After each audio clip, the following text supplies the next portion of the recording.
I think we're gonna start. Hi.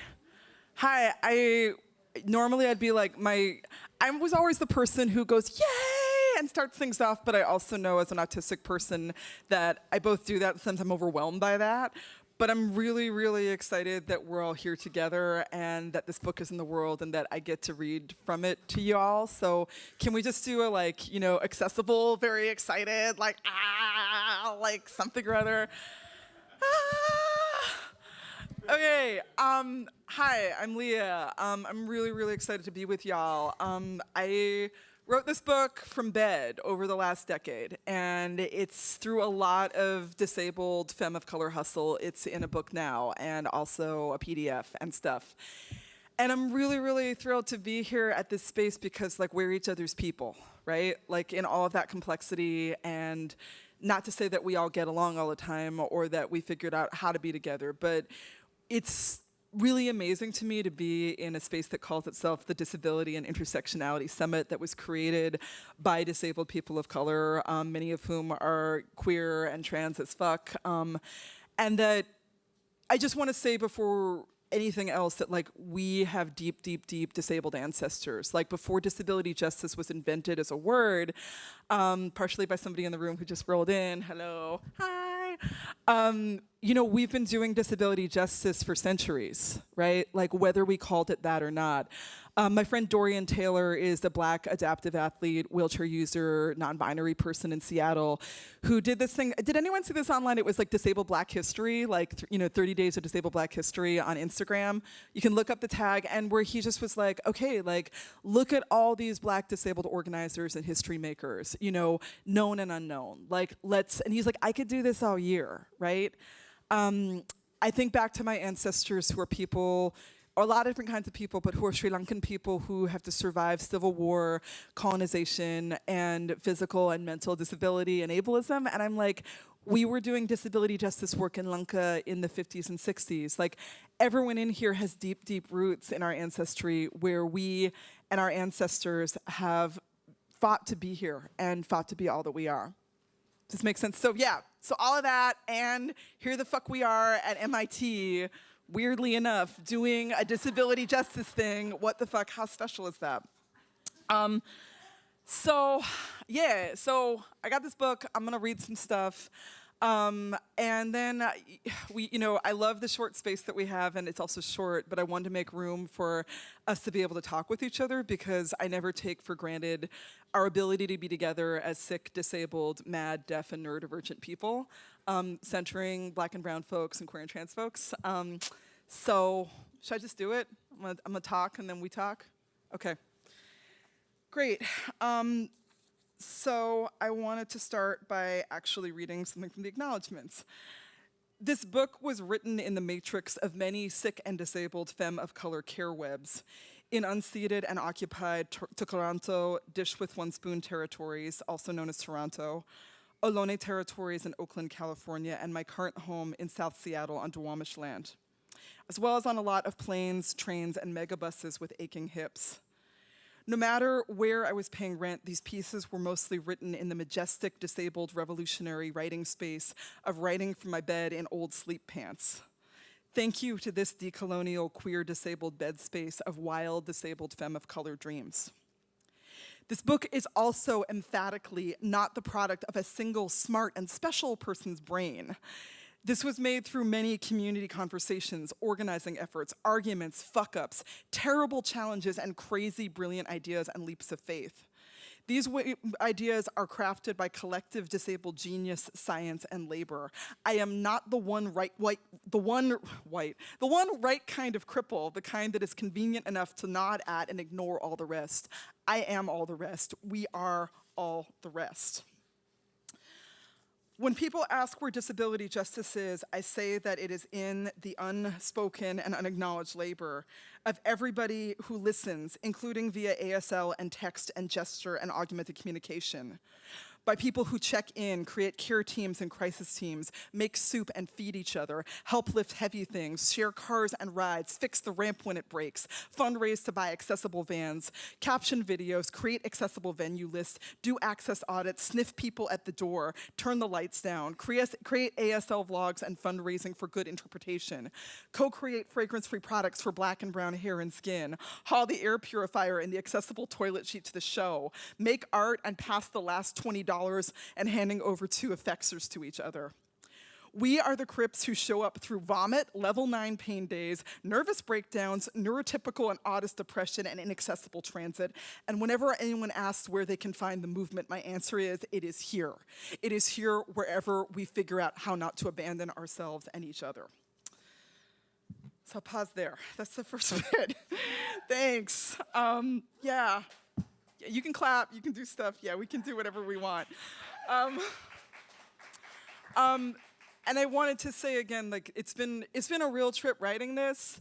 I was just like, I'm gonna put together all the blog posts I wrote when I was sick, and then I was like, oh shit. And then it was really interesting because, you know, I just kind of like autistic bulldogged it. I was like, yeah, I'm gonna write this book. Fuck it, and I'm not gonna translate anything. And I just said to this, you know, little medium-sized weirdo, like Canadian queer indie publisher, I'm like, everyone's talking about disability justice. They'll love the book. And I'm like, that's true. And then I had the copy editor who's like the world's she was a white, cis-abled woman who didn't know a lot of shit, let's put it that way. And she was just like, what is ableism? And I was like, oh God, yeah, here we are. And she's like, don't you want to explain that? And I was like, don't you want to say more about your disability? And I was like, anyway, so I was at this place, and then there were just things where I was like, yeah, we have done so much work, you know, all of us, to be disabled intersectional people, to be disabled Black, Indigenous, and brown people. And we have fought so hard and to make movements and to make movement in community spaces. And like when I, you know, two things. Like one, I was so like, wow, I'm a light-skinned walkie and I have the first book that's not self-published. Fuck, you know? And there were people who were like, yeah, disability justice, it's time for a book. Be the expert. And I was like, no, I don't want that. I want 100 books. I want 1,000 books. I want us to be the universe. You know, I don't want to be in that position, but I do want to collect the writing that I have. And I want to be really clear that it is one CRIP experience. It is not all the CRIP experiences, and it's an experiment. Two, it was like, so there's this thing when you write a book where you have to find blurbs, and the blurbs are supposed to be by people who are like, you know, more advanced than you, who've like written the book that you look up to. And I was like, ain't this a bitch? Like, they're all white, queer, disabled people, and all of the disabled Black and brown people I know, we self-publish, right? So I was just like, I don't want 30 white disability studies people on the back of my book. Like, they're part of the reason why we invented disability justice, because we're like, fuck all y'all, or most of y'all, some of y'all. And it's a really interesting cultural space to be in, and I'm really hoping that, you know, everyone in this room, everyone on the live stream, and everyone beyond continues to just like force our way into the world and to write our books and make our art and make our creations and speak to each other. And it was, I thought, you know, there may be fuck up. I know there were fuck ups in this book because my copy editor sucked. Haha, sorry. But I fought the most because I was like, I'm not writing for the abled. Like, I'm writing for cross-disabled people. You know, I'm writing for us, and I want us to be able to speak to each other and not having to do the conversation, you know, or the like, so access. You know, I just was like, I'm 43 and I'm stank. I'm just like, and I know we're all different ages of stank where we're like, we actually want to be able to have deeper conversations with each other. And I love that so many of us are wearing the Future is Accessible Teespring shirt, and I want to say, God, I'm not even reading the book, I'm just on a soapbox, but I want to say that a lot of some of the later pieces that are in this book, like Cripping the Apocalypse, some of my wild disability justice dreams, I wrote because, you know, we've always been in times of war and oppression. And since Trump, like, and since just the apocalyptic ass times that we're in, I'm just gonna say that for me, I've had a really hard time being like, oh yeah, I'm envisioning the wonderful future. I'm just praying that we don't lose the ACA, which is inadequate, right? Like, we're all praying and fighting to not lose Medicaid, which has, you know, multiple year waiting lists. Like, we're all just, you know, and And I feel like it's the both and of disability justice, where sometimes I talk to people and they're like, what are you saying? Are you saying the ADA shouldn't be there? And I'm like, no, I'm grateful for disability rights. I just want both and. I want to look at who's left out of disability rights, and I want to look at what's the bigger picture of liberation. So I want to fight for, I want us all to still not lose what we have, and I also think it is terribly hard and terribly important for us to envision a radical future that is cripped the fuck out, that is sick and disabled, that is deaf, that is neurodivergent, that is black and brown, and that's gay as hell, and where we are the center, or there is no center, but we are everywhere. We're the fucking universe of stars. Okay, reading poetry, reading whatever. Okay, so this is called The Crip Art of Failure, based on real life events. You can totally laugh. Recently on a conference call with a gig, a totally well-meaning, aren't they all, able-bodied person asked me, so we're really excited to have you, we just have one question. So what is disability justice? Like, how will we know if we're doing it? I really needed this job. I did not laugh in his face. I said something diplomatic. But in my head, I thought, oh, you want to know how you'll know when you're doing disability justice? Great. You'll know you're doing it because people will show up 5 hours late, someone will vomit, someone will have a panic attack, someone will vomit and have a panic attack at the same time. Nothing will happen on time because the ramp is broken on the supposedly accessible building, or someone put carpet down. Oh, you won't meet your benchmarks on time or ever. Also, we will not be grateful to be included and to be the only one. We will want to set the agenda and have the money and the control.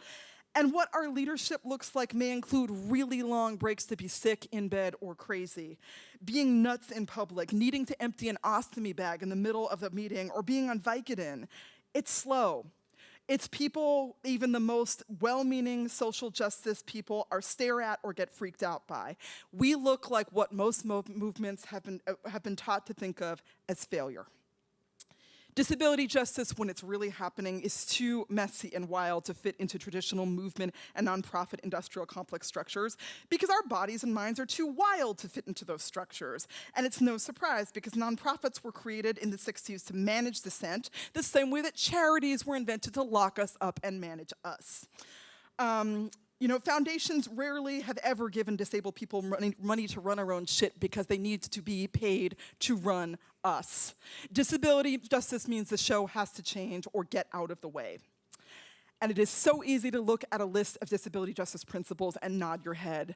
But the real deal is as messy and beautiful and real as our body minds are. And it's always something that I can never quite get across to abled folks in a soundbite. But I'm gonna tell you this because you already know. Disability justice is more like, you and your friend are really stressed out to the point of constant panic attack about Trump, so you decide to plan a show about how our disabled black and brown ancestors survived colonization and fascism. Your friend has a traumatic brain injury and dealing with forms and email is really inaccessible, but you're autistic in a certain way that can write a successful grant in 6 hours with your hyper-focused brain. You, on the other hand, get completely overwhelmed and aphasic by multiple people talking at the same time, but they don't, so they're the one who takes the lead on doing all of the tech and pre-show production tasks, including when people are 3 hours late, or they need $70 of props to be bought on Amazon, or all the shit at the last minute. The gay theater staff is so well-meaning but totally overworked, so you end up doing all the shit they said they would do yourself. All the artists are interested, but it's like herding cats to get them to respond to your emails. When you talk with them, you realize it's because they're all sick and disabled black and brown artists. They're like, are we really artists? Do we really get to be on stage? Will there really be access? How do I really tell that story? All of the support you do is 30% of the work you do to do the show. Your co-coordinator has a really hard time getting the Terps to write back and then books them for all 4 nights. When you get the bill, the rates is 3 times as high as you budgeted for because the agency that wrote you back refused to give you a quote. The live stream dives halfway through and somebody gets really pissed for good reasons on Facebook. You are emceeing the show having just blown an ovarian cyst and you are on so much pain meds, but it's a crypt show, so you can tell your community. So they send you good energy. So you have that person who sends you Reiki. So you breathe. So you feel that you can be in pain on stage and not be wrong. Despite everything, because of everything, at the end of it all, you and your friends still love each other. And that's a win. And everyone says the show was amazing. And when you are that short on the ASL bill, A, a former disability justice collective that went bust due to internal drama gives you some money that's left over in their bank account, and B, there's a community member elder who just won a really big suit against SSDI, says, kid, come here, meet me by the ATM, and gives you $250 in 20s while talking your ear off, and you let them. And this is disability justice. This is disability as a set of innovative, virtuosic skills.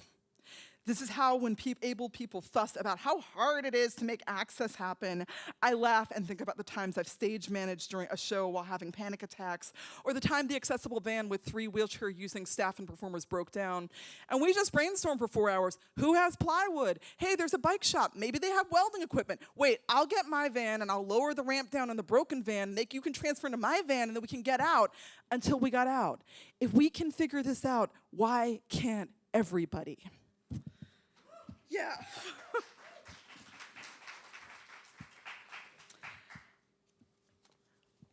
Young abled people are always like, where are our queer elders?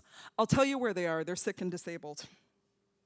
We need to ask ourselves, rather than asking where are the elders, we need to ask ourselves, what are the conditions that will allow disabled, queer and trans, Black, Indigenous, and POC elderhood to flourish? For me, sometimes we've already been doing this. Sometimes. When I first moved to Oakland in 2007, I was struck by how some of the most popular dance nights for queer women of color happened in the afternoon. There were Black and Latinx dance clubs like Mango that went from 2 p.m. to 8 p.m. They had free or $5 barbecue plates. They had lots of places to sit down. And they were the only places that were dance spaces for queer women of color that had ever seen women in their 50s, 60s, and 70s, women who used canes and wheelchairs hanging out. And even though I was a halfway out of the closet, late 20s, early 30s crip, they meant I could go too. I couldn't stay up late, but I could get there for 3 o'clock, especially if there was a place to sit down. We were able to be a part of the social world. And because this was pre-disability justice, Black and brown queer space, of course no one used the term access, but it was there for a moment. We've already sometimes known how not to abandon each other. Sometimes we just have to remember it. I both do and don't have disabled cutie BIPOC elders in my life. Ancestors, yes. Elders, not so much. Elderhood's not a state that just happened. Disabled elderhood is dependent on systems that support us being there. Things like affordable rent, neighborhoods that don't gentrify, social spaces that are accessible, Section 8 where you can actually get the apartment and it's accessible instead of dying being on the waiting list, guaranteed annual income, accessible work, being loved. When these things don't exist, it affects the likelihood that we'll get to live to elder. In the last 3 years since I turned 40, younger disabled cutie BIPOC have started calling me elder. And while I'm honored that they see me as someone they respect and have maybe learned something from, it also makes me feel a little desperate. I know that part of why they're naming me as an elder is because at 43, I'm the oldest disabled queer person of color that they know. Many of us don't live to get really old, and sometimes that's because of progressive disability, but it's also so much because of systemic oppression. So many of the elders I do know who are sick and disabled, cutie BIPOC, are in trailer parks or living in a motel or moved back in with their terrible family because they didn't have a better option. And when that class and location slippage happens, we become really invisible to younger hip queers really fucking fast. Okay, wait, what was I gonna say? Shit. Okay, I'm sorry, that's depressing, but I'm gonna pause there because it's also real. And I'm just gonna read a little bit more, and this is from a section called We've Already Survived the End of the World. Hold on. Oh, I wanna say that too. Okay. So yeah, this is Cripping the Apocalypse, We've Already Survived the End of the World. 2017 felt apocalyptic. One place I felt that apocalypse was in the wildfires that covered the Pacific Northwest. One morning I went outside and the air was dark gray. Something gray was sprinkling from the sky down on me at 9 in the morning. Was it ash? At first, those people on the news were optimistic. It'd be over in a day, then a week, then maybe next month we'd have breathable air. The news reports trickled in, fueled by climate chaos. Giant wildfires were burning in British Columbia and the smoke had spread to cover most of Washington state. Then fires started in the Columbia River Basin near Portland, then came to Santa Rosa in Southern California. Everyone I knew was coughing and stressed out. And then the texts started to come in. Those tentative texts that said, hey, is anyone else feeling like they can't breathe? Like they're sick? Am I making a big deal out of nothing? I don't know, it's crazy, right? Like, but I'm feeling anxious. Do you think it's related? And when those texts came in, who were some of the people who already knew about masks, detox herbs, air purifiers, and all of Ivory's somatic trick for anxiety in the book? Yeah, you guessed it. Over and over, it was us, sick and disabled folks, particularly folks with chemical injuries and environmental illness and asthma who had been navigating unsafe air for years, sharing the knowledge that being sick had already taught us. We knew where to get masks and respirators. Hell, I had a pack of 5 in my backpack I was giving out to people. We knew the right herbs to take to detox after exposure to toxins. We told people to go to libraries and malls to get an air break. We knew about HEPA filters and how if you don't have the money for one, you can go get a furnace filter from Lowe's and a box fan and make one for $15. We knew it was normal to feel fatigue, confusion, and panic, and we knew how to hit inhalers and take anti-anxiety herbs and drugs. Lightning Bolt, a disability justice group formed in the wake of Trump in the Bay Area to do community-based trainings around access and safety without police, led a successful Masks to the People campaign, crowdsourcing money to buy masks to distribute to people living in tent cities in the Bay, since people living without homes outside walls are extra vulnerable to toxic smoke. Since Trump got elected, many people in my community have talked about how Octavia Butler, the great Black science fiction writer, was a prophet, how her books Parable of the Sower and Parable of the Talents eerily predicted the world that we live in, full of fascism and fire. Many people take her work as prophecy and text. But what's often missing from those discussions for me is how Lauren Olamina, Butler's Black genderqueer teenage hero who leads her community out of fire and ashes, is disabled. In the book, she's called a sharer, someone with hyperempathy syndrome from her mother's use of a drug that heightened intelligence. What that means is she feels everything everyone feels, and it's often overwhelming. When I read Lauren now, her reality mirrors my own and many other people's autistic and neurodivergent and hyper-pain realities that give us impairments and also gifts. To me, Butler's parable books are a Black disability justice narrative. Lauren struggles with her non-normative mind, but it gives her Black disabled brilliance too. Her hyper-empathy makes her refuse to leave anyone behind, even when they're a pain in the ass or disabled or slow and she disagrees with them. Her crazy, wild mind lets her innovate, making her survival pack filled with seeds, maps, and money when everyone in her community thinks she's crazy. And I read these books because for years awaiting this apocalypse, I've worried that as sick and disabled people, we will again be the ones abandoned when our cities flood. This is not for no reason, it's because we have been abandoned by our communities in disaster and in everyday lives over and over again. But right now, I am dreaming the biggest disabled dream of my life. I am dreaming not just of a revolutionary movement in which we're not abandoned, but in one where we lead the way. With all of our crazy, adaptive-devised loving kinship and commitment to each other, I am dreaming a place where we will leave no one behind as we roll, limp, stim, sign, and move in a million ways towards co-creating the decolonial living future. I'm dreaming because, like, my life depends on it, because it does, and so does all of ours. Thanks. That's it. Yeah. I could say more, but you know, we got like 10 minutes, so thanks for listening and being here. Yeah, thoughts? Questions? Comments? Yeah. What name you have? Hold on, actually there's somebody over here who had their hand up first. Hi, right over here? Yeah, you, and there's a microphone coming. I just wanted to say thank you. For your experience. I know doing this work for me, organizing young adults with cross identities, to have that reflective art spoken is really, really powerful, and I feel really re-energized, so thank you for that. You're welcome. Thank you. Okay, thank you.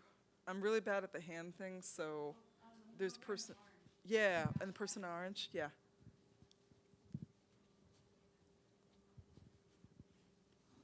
Did you have a question? Just a quick one. First of all, thank you so much for writing and putting it out there for all of us. I'm a writer too, and I just haven't found a path to bring it out in the world. So you're a great person for me to follow. And also, I was just curious about your name, because Lakshmi is an Indian name, and I've spent 7 years living in India and have an adopted beautiful brown daughter from India who's 28 years old. Yeah. So I'm just going to interrupt and say that like my name is Sri Lankan and it's Roma. And I'm really proud of claiming the ancestry of both my great-grandparents. And that's all I want to say about that. But do you That's have another great. question? That's all I want. That's all I want to Great. find out, and I'd love to talk to you about copy editing and publishing sometime. Thank you.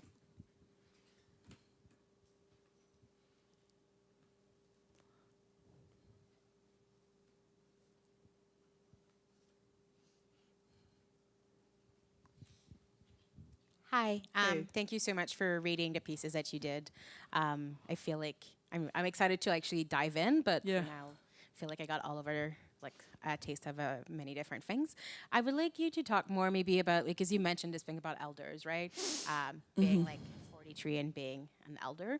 And I wonder how, because you talked about like people moving back to motels, moving back to their parents, being in unsafe situations because of class.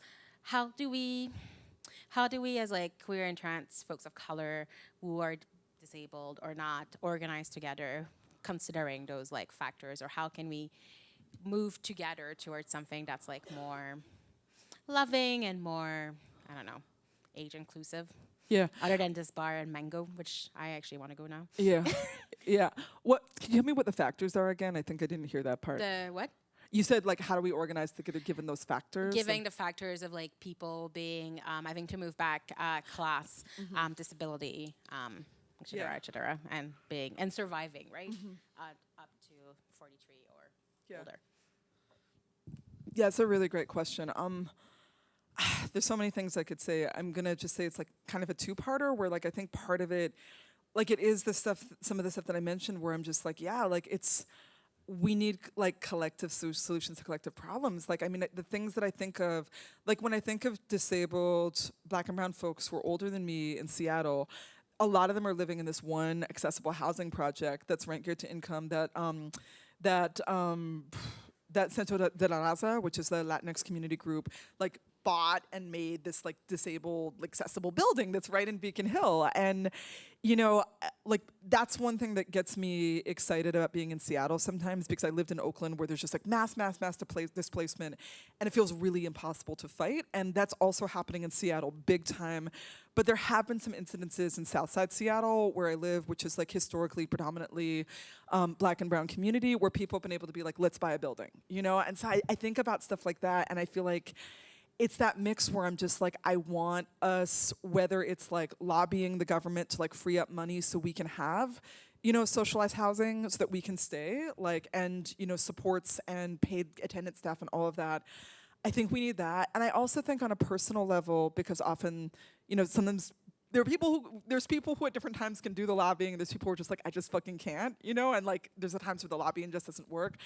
But I think it's a lot about like on a personal level, I think it's stuff that we're already doing as, you know, disabled folks to stay connected sometimes. Like to just give an example, like I think, I'm just talking about like the ways in which in like my disabled friend group, it's like we do a lot of like not public, no one gets a pat on the back for it, but just calling each other up, you know, Billy Rain, my friend who's been doing so much disability justice work for 20 years, they're just like, yeah, you know, disability justice is bringing each other soup. Like, it's so many things, but it's like bringing somebody soup. And something that like I've talked about in the book is like, there's folks in my community, like, you know, there's like, I can think of somebody who, like different people I know where I'm like, hey, you know, we had a fight 20 years ago, but I'm still gonna send you $20. You know, I think it's practicing that.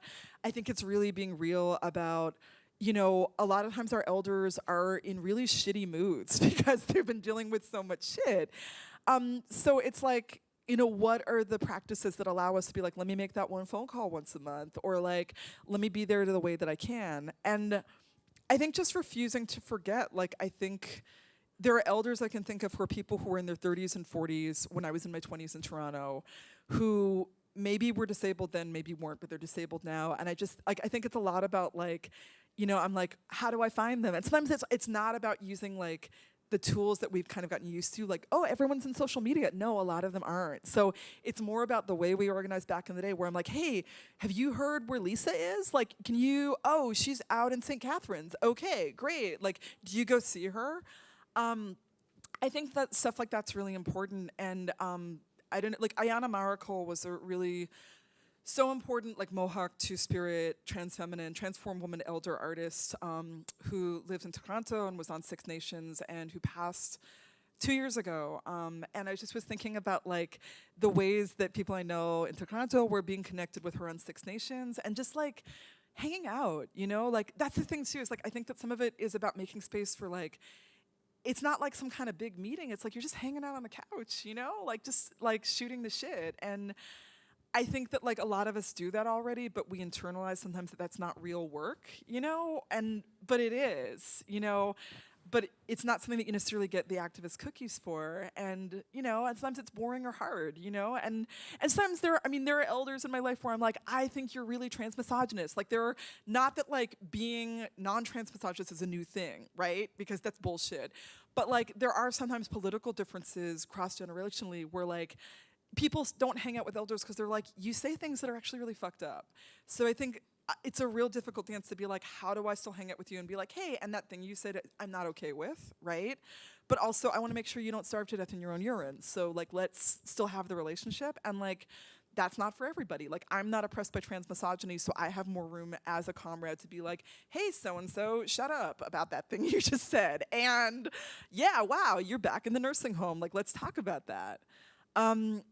And I don't know, I feel like I just want more skill sharing more of the time where we get to talk about, because often we're trying to do this in isolation, you know, and we don't have kind of a chance to talk with other people who are literally doing care work to be like, okay, when that thing happens, what do? You know?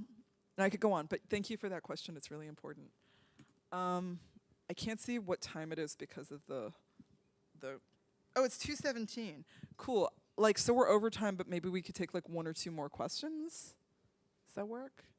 If there is any? Yeah. I really just want to applaud that comment. I work for a mentoring program called Partners for Youth with Disabilities, and having a disability myself and also being in a position of providing self-care to both the mentors and the youth that I work with individually, kind of that practice of working with these different mindsets, sitting down with them, offering them that soup. Even if like something that I don't agree with comes up or it's something I want to say, hey, I'm going to take a pause on there.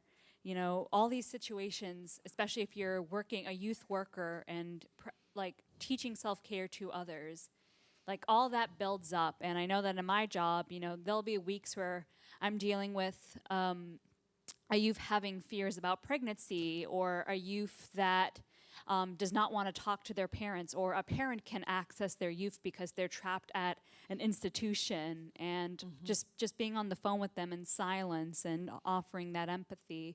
Yeah. So the question I ask is, you know, for those workers, what are those resources? I know there's so much that, you know, my mind can take, and then I go home and then I just cry in my bed being like, did I do this right? Yeah. And you know, that's being autistic myself and trying to figure out what can I do besides, you know, do I need to do more? Am I doing enough? So what are the resources to provide that self-care to yourself? And I apologize if that like got on. No, it's great. It's great. I appreciate that question. And like, yeah, I mean, I don't know if I have a great answer. Like, I definitely am not like, here's 5 websites, just go there and there's the resources. But like, I think, honestly, like, I'm just grateful that you named that, because, you know, I think that, you know, often that's a dynamic that happens whether we're somebody who's a paid worker, who's disabled, you know, and or neurodivergent, or, you know, neurodivergence within disability, who's doing that kind of like empathy and listening and support and trying to like hook people up with resources, or whether we're doing it just in community, right? Like there's that point. And I mean, I think that's the thing I tried to write about is like, I feel like something that I love that I've been really saved by in sick and disabled community is the ways that, you know, able people will be like, oh, wait, you're almost dying. Sorry, I gotta watch TV. But like, I've literally had my friend who's like, I've been projectile vomiting for 9 hours, but I'm on my way over, kid. And like, we'll just, you know, like we'll just go beyond our capacity because we're already beyond our capacity. And that's beautiful. But there also was a point in my life where I was like, oh my God, I feel like I'm like a nonstop crisis line, and like that's keeping me alive too, but it's not working for me in terms of like burnout and neurodivergence and like holding stories, you know? So I think it's like a really tricky dance to figure out like what our boundaries are, and that's so hard when as disabled people so often we haven't been allowed to have boundaries, or we're just like, well, the able pull out boundaries out their ass to deny us care so often, so like of course I'll be there for you. But I think like, you know, like I think just figuring out like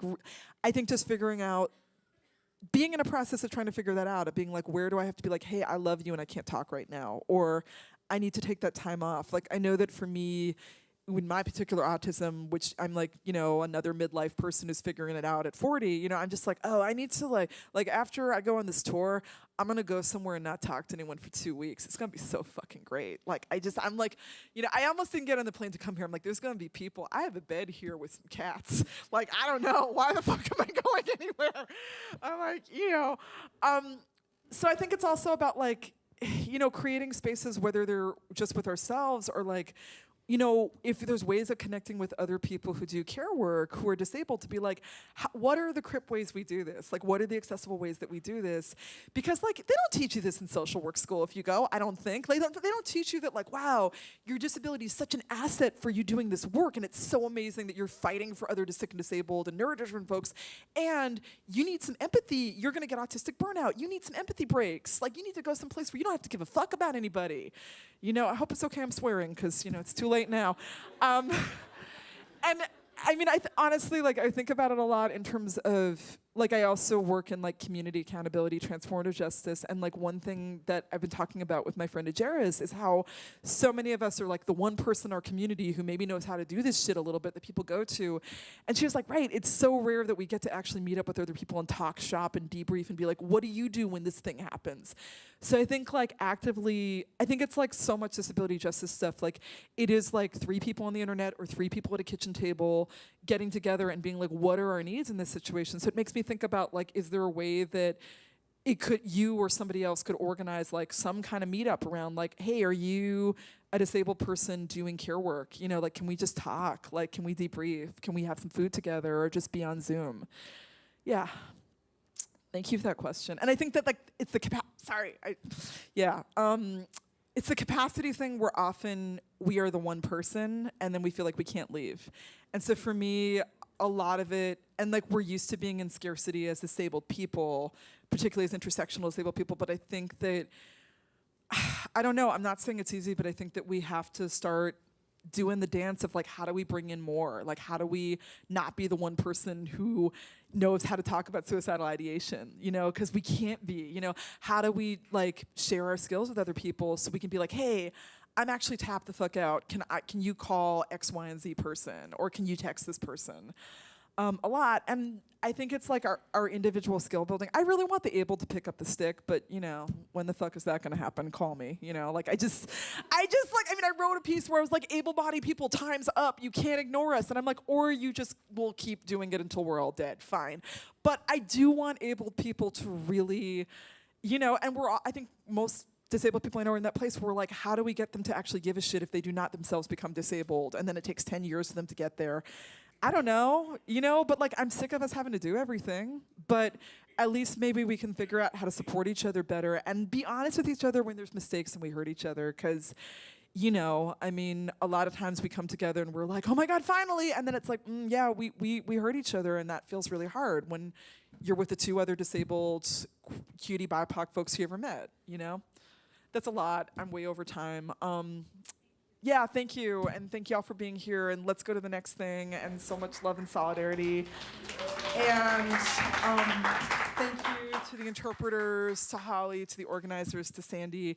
I'll be downstairs in the room with the books, selling some stuff, and if you want to hang out, I'll do it until I have to go to the quiet space, and then I'll just tell you.